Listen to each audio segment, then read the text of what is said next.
is that it tells us the goal of life. See, it starts with katha, distress. What is the distress? It's because we don't know the oneself. And what is that oneself? Is it there in some high heaven? The Kathopanishad tells us it is everywhere. It returns back into creation and says, the Ashwath tree, it gives the image. Again, we see in the Gita a lot of interesting images from the Kathopanishad are in the Gita and also in some other Upanishad like Nayamatma, Baline. All these images come in Shvetashvatara and other Upanishads. So, what is this Ashwath tree? Now it reverses. It says, out of that, creation has emerged. And what you see here are the branches and the fruits and the trees. Roots are at top. So, if you want to really understand creation, go to its roots. Otherwise, you can't make sense of life. And so interesting that if we don't know the source and origin, we are leading half an existence. Several suggestions come in that. That's why we see in many of these stories, mythological, they start with, what was there before creation. Savitri itself starts with that. It was the hour before the gods awake. The huge forebode across the path of the divine event. The huge foreboding mind of night, alone in a unlit temple of eternity. So a very pragmatic person will say, okay, this is, I want to know my problem. What's your problem, sir? I have everyday quarrel with my husband or wife. How do I sort it out? He says, that's what it is trying to sort out. What do you mean? Why should I know about the creation and the source? Because when you discover you are that, then you will also discover she is also that.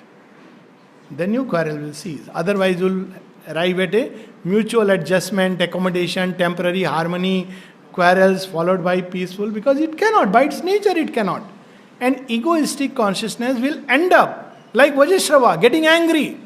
You can't help it. That's the nature of the consciousness. So all this mental idealism, sentimental and emotional colors of fancy which we weave around magical names, love is the greatest magic. But it's not born without discovering the one. Because love by its nature leads towards oneness. And unless we know the one, we cannot really experience love. It's a paradox in the highest sense.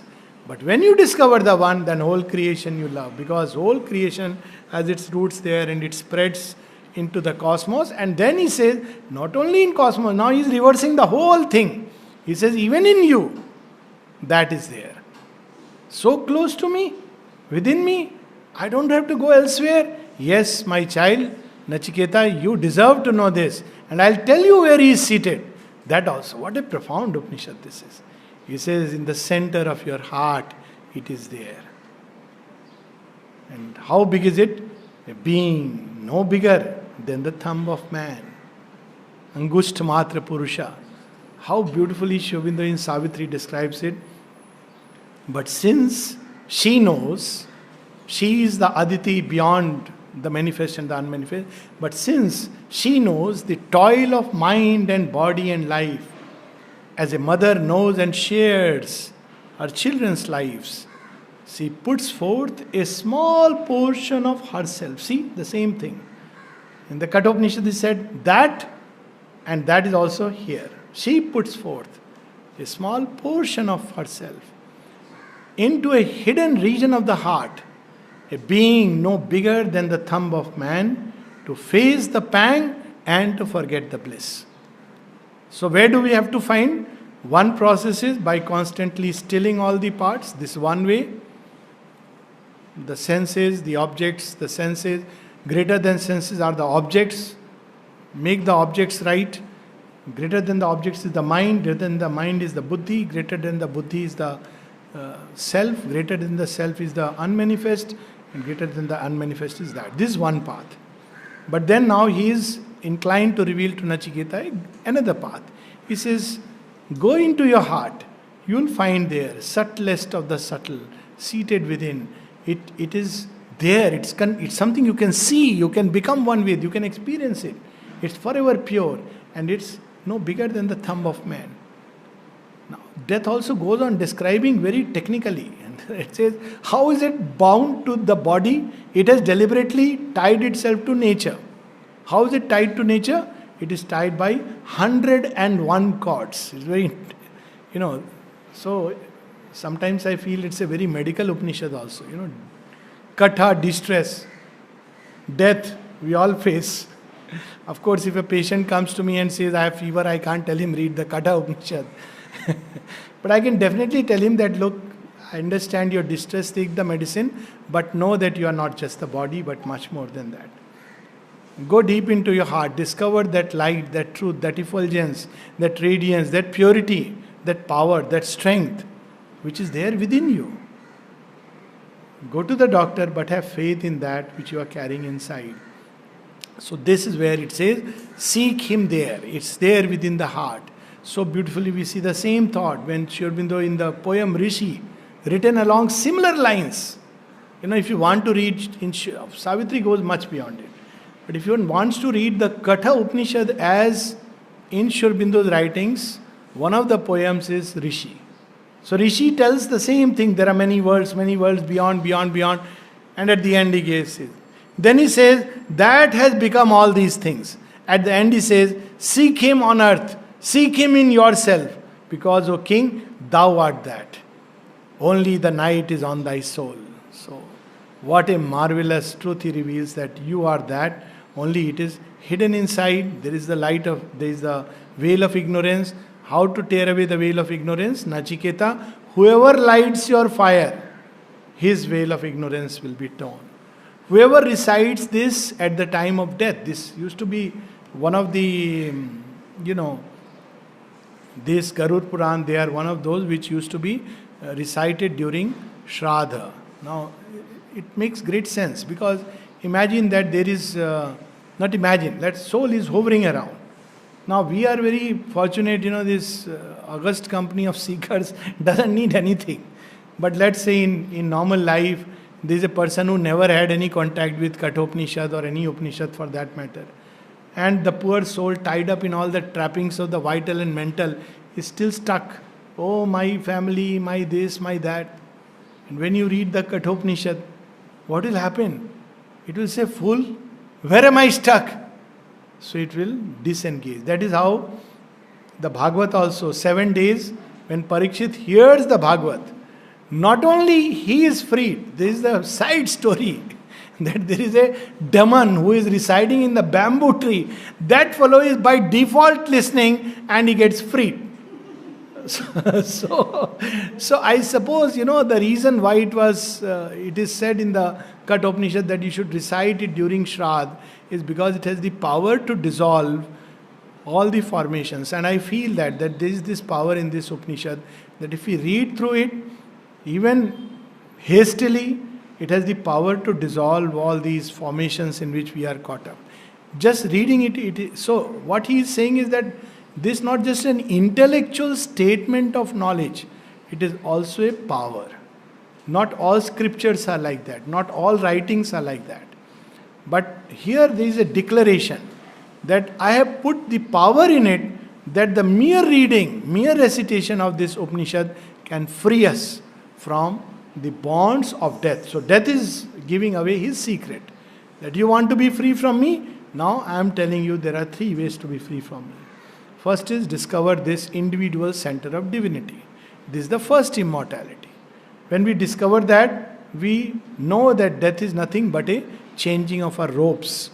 We don't need to read it, we know it. What happened when the body died?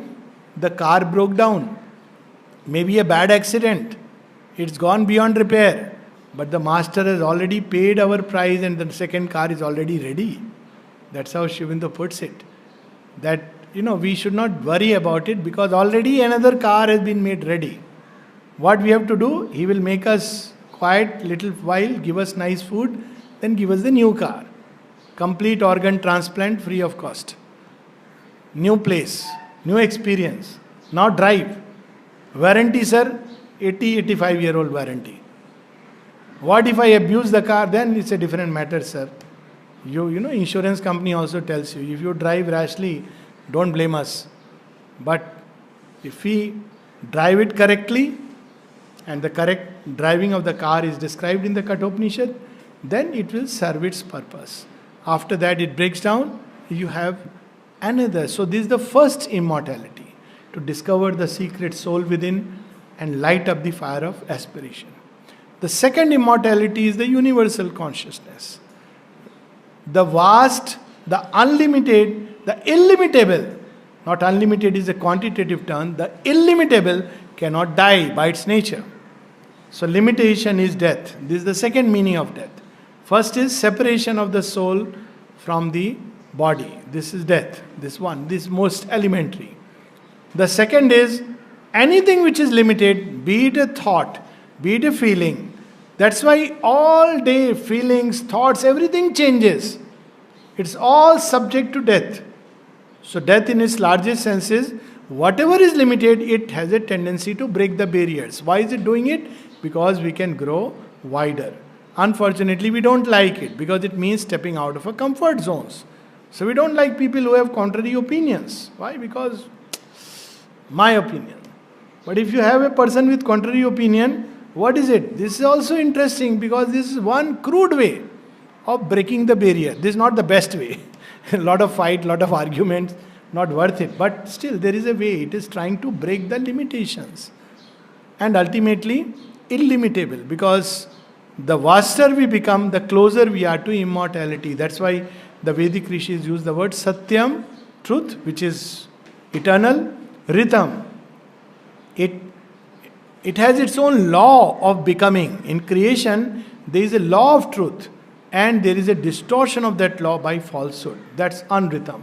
That's why there is confusion and chaos. Nothing has to go out of manifestation, thing has to be put in the right place. That is what Rit does.